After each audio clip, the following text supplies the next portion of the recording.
Baik, kita lanjutkan sampai di proses aktivasi bisnis utama dan kebijakan akuntansi. Tadi ini kita klik ya. Kita klik. Nah, isiannya kan seperti ini. Sebetulnya isian ini itu merupakan isian dari yang info kasus ya. Ada proses bisnis utama, ada uraian proses bisnis utama. Jadi situ ada uraian siklus penjualan, piutang, dan penerimaan, misalnya seperti itu. Ini ada uraian siklus penjualan, piutang, usaha, dan penerimaan. Sama ya. Jadi apa yang ada di contoh atau di info kasus itu teman-teman bisa masukkan ke sini. Itu ada pemesanan barang, sama ya, di sini ada pemesanan barang, ada pengiriman barang, ada penjualan dan pencatatan, dan lain sebagainya. Itu sama semuanya seperti itu ya. Oke, nah ini sama semuanya, nanti angka-angka apa namanya kesimpulannya atau yang diisi itu dari informasi kasus. Ya, nah coba kita lihat. Oke, nanti teman-teman isikan ya. Mohon maaf.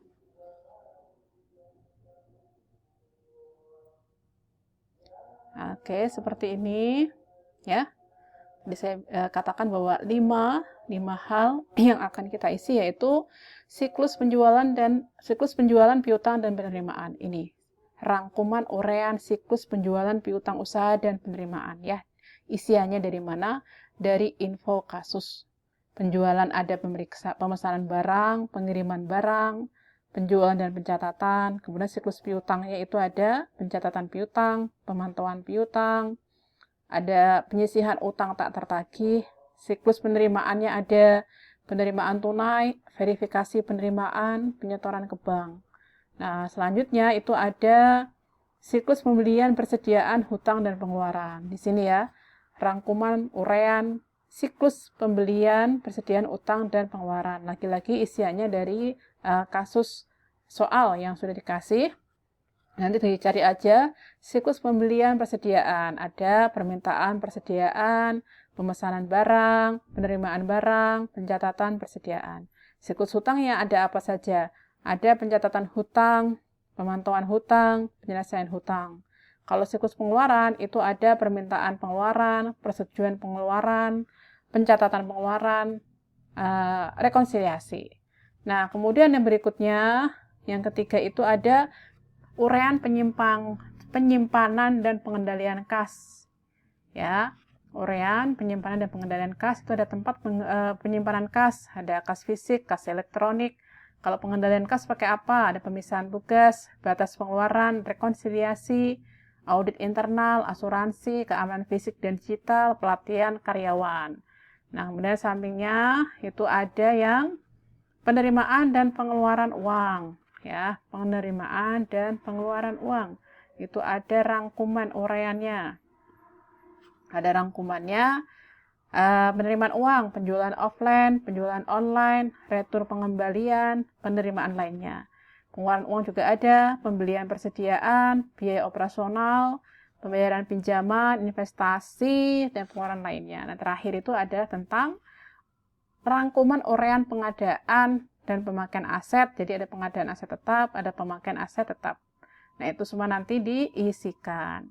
Nah, kalau sudah nih, yang di hijau itu proses aktivitas bisnis utama tidak terdapat kemungkinan salah satu material ya, karena memang kalau dilihat dari yang diisikan itu sudah tidak ada hal yang kita anggap misalnya kurang baik gitu ya. Jadi masuk semuanya begitu. Itu ada rangkumannya. Oke, nah di sini ada terakhir nih, ini belum kita isi. Apa itu? Kebijakan akuntansi signifikan ya. Kebijakan akuntansi signifikan. Itu dari mana? Ada di sini ya, kebijakan akuntansi yang material. Itu ada dasar penyusunan laporan keuangan, penjabaran mata uang asing, kas setara kas dan deposito, piutang usaha, aset tetap penyusutan pinjaman. Itu teman-teman tinggal nanti masukkan ke sini saja ya. Kalau bisa dikopi ya dikopikan, kalau enggak ya berarti diketik. Nah, selanjutnya udah sih, nggak ada di sini, kita nggak perlu kita misalnya apa gitu, nggak perlu sih, nggak apa-apa. Udah mungkin cukup itu. Nah, ini complete uncomplete itu ada di sini ya. Di mana tadi yang hijau ini? Ya, kalau di sininya misalnya belum kita kasih kesimpulan, maka ini incompleted. Maka harus kita klik kesimpulannya, yaitu tidak terdapat kemungkinan salah saji material. Nah, kalau sudah, berarti kita bisa lanjut ke mohon maaf, ini tadi lanjut ke pemahaman peraturan yang relevan. Nah, di sini sebenarnya nggak diketahui secara persis ya, peraturan relevan seperti apa, tapi bisa aja misalnya yang dimasukkan apa tuh, undang-undang perpajakan. Dampaknya apa? Dampaknya itu kan terhadap beban pajak ya. Kemudian perusahaan juga kan sebagai pemotong pajak karyawan, ada PPN. Nanti akun yang terkait misalnya beban pajak gini, apakah dia patuh atau enggak patuh. Nanti misalnya ada undang-undang perseroan terbatas, ada undang-undang ketenagakerjaan, atau undang-undang apa lagi yang memang relevan. Jangan lupa yang hijau yang di atas kesimpulannya itu diisi pemahaman peraturan yang relevan, tidak terdapat kemungkinan salah saji. Udah, kemudian selesai, complete. Nah, tugas 3 ini sebetulnya sudah selesai seperti itu. Ini coba saya review lagi ya, review secara sekilas. Materialitas isian seperti ini, ya. Oke, ini adalah isian dari materialitas. Oke, kalau lanjut ke mapping materialitasnya seperti ini isiannya. Baik, dah back previous index. Kemudian sudah materialitas sudah ditentukan, baru kita ke next index bisa ya, karena next index kan ini urut. Next indexnya ada di A220, ada 2. Ini kita coba review lagi, isiannya seperti apa. Ini isiannya ya, yaitu melakukan analisis vertikal sama horizontal. Vertikalnya kita tentukan, seperti ini. Kemudian ini analisisnya, ya, ini analisisnya.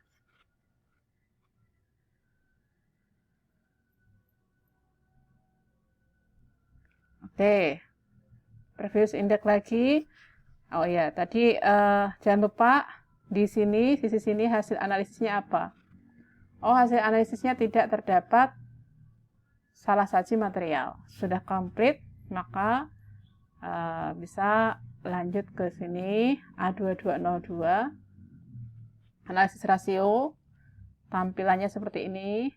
Yang kuning diisi, dimasukkan rumusnya. Oke, kemudian analisisnya, ya, analisisnya.